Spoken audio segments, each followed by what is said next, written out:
So I think I reached a point in Project Zomboid where I'm no longer surviving, I'm thriving. I wanted to introduce you guys to the Riverside mega base that I've been working on for the past month in Project Zomboid.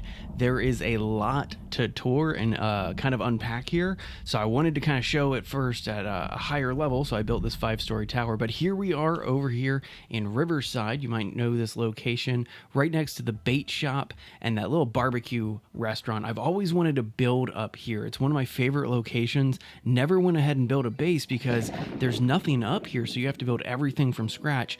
I've never built a base from scratch in Project Zomboid. Usually I just like take over a restaurant or a house or something like that.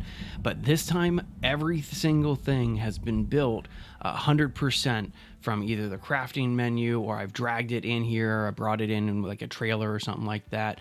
This first up is our garage. I never really went that far with the mechanics skill set before, or metalworking for that matter. So I built myself a mechanics garage here, completely out of metal with some chain gates and even the side gate here. Every one of these storage things is filled pretty much up with the mechanic stuff, vehicle parts and all of that. Who needs a gate when you got an open window right here?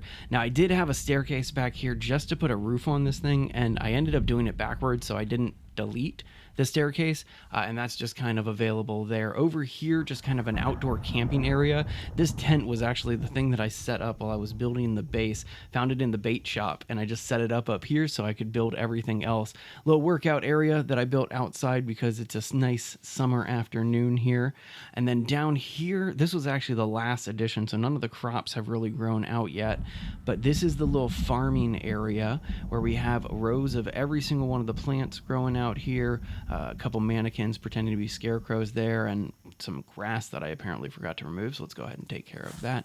But either way, it's just a really nice farmhouse where I've put all the storage for specifically the farming gardening traits. Everything you need for farming is up here inside of this building up here with these 2 crates, so all the tools are on the right. I got a bunch of seeds on the left there.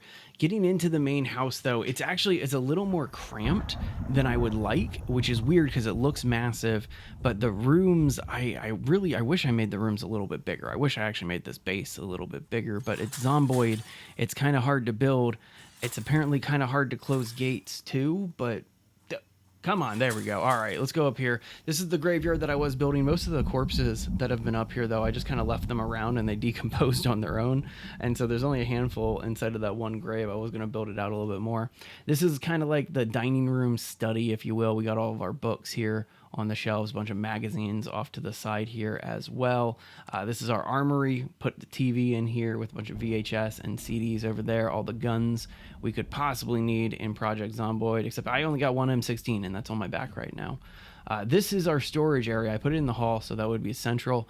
Everything kind of meticulously broken apart based on the type of product it is. In the front, I call this the ready room because all those cabinets are filled with things that you actively need a lot of. That back there was the bedroom, nothing too special in there. Let's walk into the kitchen here. This was kind of the biggest pain to build because I didn't realize how much electrical experience you needed to move an industrial oven in here. But either way, and then over here, just more storage, a lot of medical storage in the cabinets. And then up on the shelves, we have all the food storage. Going up to the roof here, I was going to make this into kind of like a lounge, but to be honest with you, I couldn't find that much great stuff that worked outside. So I just put a piano up here. You know, sometimes you just want to go to the top of your base, play piano, and just kind of make sure that you're safe, look around surroundings and all that. That's pretty much it for the interior. As you can see, it's a little cramped in here. The isometric building also makes staircases look a little weird too. So I do wish that I kind of built everything out. Little barbecue pit area, and then all the way back here, my favorite location that I've put in here, which is our little fishing shack, has every single thing that you need for the fishing skill, which is something that I've always wanted to really focus on in Project Zomboid, but never really did. But either way, that's been my Project Zomboid Riverside mega base here. Hope you guys enjoyed it, maybe inspired your next builds. Let me know in the comments what you think.